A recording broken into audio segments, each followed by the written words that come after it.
ቤተ ክርስቲያን የመሄድ የመጀመሪያው መስፈርት ምን እንደሆነ ታውቃላችሁ? ምህረት ማድረግ ነው። ምህረት ማድረግ ነው። ምህረት የሌላቸው ሰዎች ምህረት አያገኙ እና ምህረት ማግኘት አለ። ቤተክርስቲያን ስትሄዱ ቤተክርስቲያን ማንንም የሚከስ ሕሊና ሊኖረን አይገባም። ማንንም ቢሆን ሌላው ቀርቶ እናንተ የምታውቁትን ቀለም የሚያጣምም ቄስ እንኳን ቢኖር በሱ እንኳን የመሳቅ ስልጣን የለንም። አንተ ሰው ይላል ቅዱስ ዮሐንስ አፈወርቅ ገብቶ እኮ የሚጸልየው ለአንተ ኃጢአት ነው ይላል። ባያውቀውስ ቀለሙን ለአንተ ኃጢአት እየጸለየ አንተ ትስቅበታለህ ይላል። መቼስ ፍረድበት አይል። ቢያወላግደው ምን ይለው ማሮሙ ነው የሚል ማራቸው ነው የሚል ፍረድባቸው አይል። እንዲህ ለማንም ሰው ምህረት ማድረግ አለብን። ለቄሱ፣ ለጳጳሱ፣ ለሌላው ማለት ነው። ምናልባት እንደው እኮ አይደረስ አሁን አንድ ቀን እንደው ይሄን የሚያህል ሲጎርስ ያያችሁት ዲያቆን ወንድሞቻችን ከስስት ተጠንቀቁ ብሎ ሲያነብብ ሰሙት መልእክት ማለት ነው።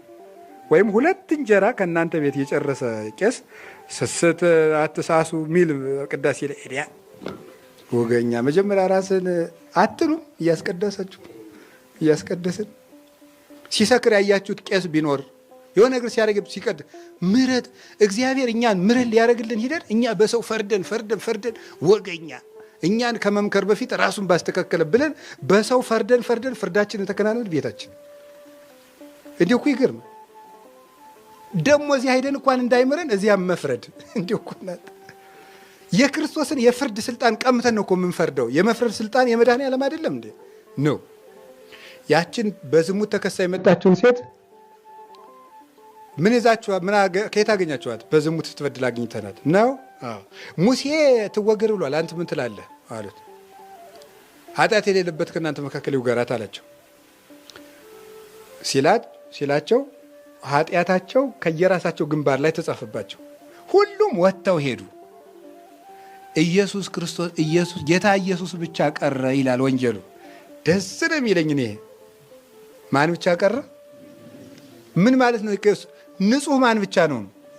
እሱ ብቻ ነው። ሁሉም ሰው ከሱ እቅፍ ውጭ ነው። ስለ እመቤታችን አላወጋውም። ሌላ ነገር ነው፣ ነገረ ማርያም ነው። እሷ ከኛ ቁጥር አገባብ እያወራው ያለው ስለኛ ነው። እሱ ንጹህ ነው። ኋላ ቀና አለና ምን እንዳላት ታውቃላችሁ? የሚፈርዱብሽ የት ናቸው አላቸው። ምን እንደሆነ ታውቃላችሁ? አንቺስ እንደው ስለ እነሱ ምን ታያለሽ ነው ጥያቄው። አልቦ ዘእሬ ያለችው እኔ ስለ እነሱ ኃጢአት አላውቅም ማለቷ ነው።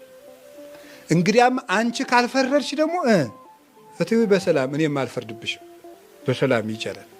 ኧረ በሐሰት ነው